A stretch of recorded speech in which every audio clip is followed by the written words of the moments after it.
ஆணும் பெண்ணும் சேர்ந்து ஒரு குடும்பத்தை கட்டி எழுப்புறாங்க. இப்படி யாரெல்லாம் 2 பேர் 3 பேர் சேர்ந்து ஒரு நிர்வாகம் செய்யக்கூடிய நிலைமை வருகிறதோ அந்த இடத்துல ஒரு ஆளு தலைமை தாங்கணும். நிர்வாகம் இல்லாத இடத்துக்கு தலைமை தேவையில்லை. 2 பேர் நண்பர்களா பழகுறாங்க, அவங்களுக்கு மத்தியில் எந்த நிர்வாகமும் கிடையாது, எந்த வரவு செலவும் கிடையாது. ஒரு நிறுவனம் ஒரு கடைன்னு ஆரம்பிச்சாங்கன்னா அங்க ஒரு நிர்வாகம் அமைந்து விடுகிறது. அப்ப எங்கெல்லாம் நிர்வாகம் செய்ய வேண்டிய நிலைமை வருகிறதோ அந்த இடத்துல எல்லாம் ஆளாளுக்கு ஒரு முடிவெடுத்தார்களேயானால் அந்த நிர்வாகம் சீரழிஞ்சு போயிடும். ஒரு ஆள் யாராவது ஒரு ஆள் தான் என்ன செய்யறதுக்கு தலைமை தாங்கணும். அப்ப தலைமை தாங்கிறதா இருந்தா ஆணும் பெண்ணும் சேர்ந்து குடும்பத்தை கட்டி அமைக்கும் பொழுது அதுக்கு தலைவர் யார்? இது முக்கியமான ஒரு விஷயம். இஸ்லாத்தை பொறுத்த வரைக்கும் குடும்பத்தினுடைய தலைவராக ஆண் தான் இருக்கிறான். ஆண் தான் குடும்பத்துடைய தலைவனாக, நிர்வகிக்கக்கூடியவனாக, குடும்பத்தை கட்டுப்படுத்தக்கூடியவனாக, கண்காணிக்கக்கூடியவனாக, நல்லது கெட்டதை செய்யக்கூடிய பொறுப்பை ஏற்றுக்கொண்டவனாக ஆண் திகழ்வான் என்பது இஸ்லாமிய குடும்பவியல்ல ஒரு முக்கியமான ஒரு விதி. இதை திருமறை குர்ஆன்ல கூட அல்லாஹ் என்ன சொல்றான்? முன்னரே நம்ம சொல்லி காட்டின வசனங்கள்ல கூட ஆணை படைத்து விட்டு ஆணிலிருந்து அல்லாஹ் பெண்ணை படைத்தேன் என்று சொல்றான். அப்ப ஆணை படைத்து விட்டு அவனுக்கு துணையாக இந்த பெண்ணு ஆணிலிருந்து படைக்கப்பட்டதுனால ஆணுக்கு ஒரு முதலிடம் இஸ்லாத்தில் வழங்கப்பட்டிருக்கு. உங்களுக்கு தெரியும் இந்த விஷயங்களை 4வது அத்தியாயம் 1வது வசனத்திலையும் 7வது அத்தியாயம் 189வது வசனம் 39வது அத்தியாயம் 6வது வசனம் இதுல எல்லாம் ஆணை படைத்து ஆணிலிருந்து அல்லாஹ் பெண்ணை படைத்தான் என்று ஆணுடைய ஒரு முக்கியத்துவத்தை சொல்கிறான். அதே மாதிரி தெளிவான சில கட்டளைகளையும் அல்லாஹ் பிறப்பிக்கிறான். 4வது அத்தியாயத்தில் 34வது வசனத்தில் அர்ரிஜாலு கவ்வாமூன அலன் நிசா, ஆண்கள் பெண்களை நிர்வகிக்கக்கூடியவர்களாக இருக்கிறார்கள். இஸ்லாமிய குடும்பம் எப்படி கட்டியமைக்கப்படுதுன்னா ஆண்கள் தான் பெண்களை என்ன செய்யணும்? நிர்வகிக்கக்கூடியவர்களாக இருக்கிறார்கள். அதுக்கு என்ன காரணம்? காரணத்தை அந்த வசனமே சொல்லுகிறது.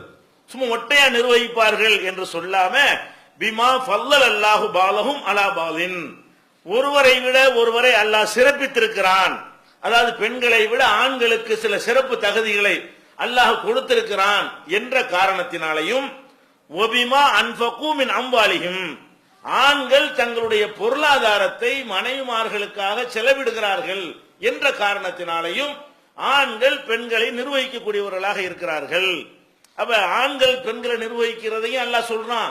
அதான் இஸ்லாமிய குடும்பவியலுடைய பேசிக் அடித்தளம். அது காரணத்தையும் சொல்றான். குருட்டுத்தனமாக இந்த விதியை நாங்க உண்டாக்கல. 2 காரணம்.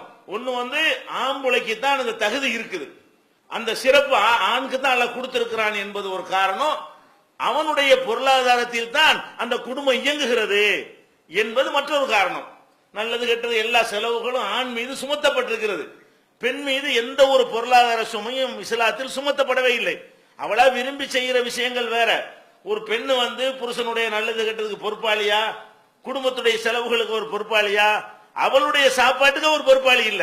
ஒரு குடும்பத்துக்குள்ள நுழைந்த பிறகு அவளுடைய உணவு உடைக்கு கூட அவள் பொறுப்பாளி கிடையாது, அந்த ஆம்பளை தான் பொறுப்பு என்று சுமத்தப்பட்டிருக்கும் பொழுது யார் செலவழிக்கிறானோ, நிர்வகிக்கிறானோ, யார் சம்பாதிக்கிறானோ அந்த ஆண் என்ற காரணத்தினாலையும் அவன் இயல்பாகவே அந்த நிர்வகிப்பதற்கு தகுதி உள்ளவனாய் இருக்கிறான் என்ற காரணத்தினாலையும் ஆண்கள் தான் நிர்வகிக்கக்கூடியவர்கள் என்று திருக்குர்ஆன் தெளிவாக 4வது அத்தியாயத்தில் 34வது வசனத்தில் சொல்லுகிறது.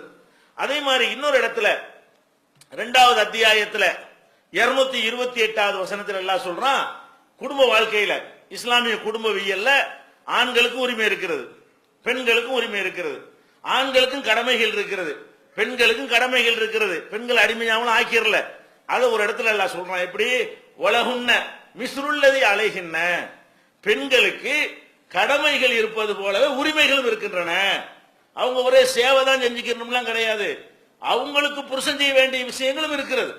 கடமைன்னு சொன்னா அவங்க புருஷனுக்கு என்ன செய்யணுங்கிறது கடமை, அவங்களுக்கு புருஷன் என்ன செய்யணுங்கிறது உரிமை. அப்ப பெண்களுக்கு வெறுமனே கடமைகளை மாத்திரம் இஸ்லாம் சுமத்தி விடவில்லை. வலகுன்ன மிஸ்ருல்லதி அலைகின்ன, அவர்களுக்கு கடமைகள் இருப்பது போல உரிமைகளும் இருக்கின்றன அப்படின்னு சொல்லிட்டு அல்லாஹ் சொல்றான்.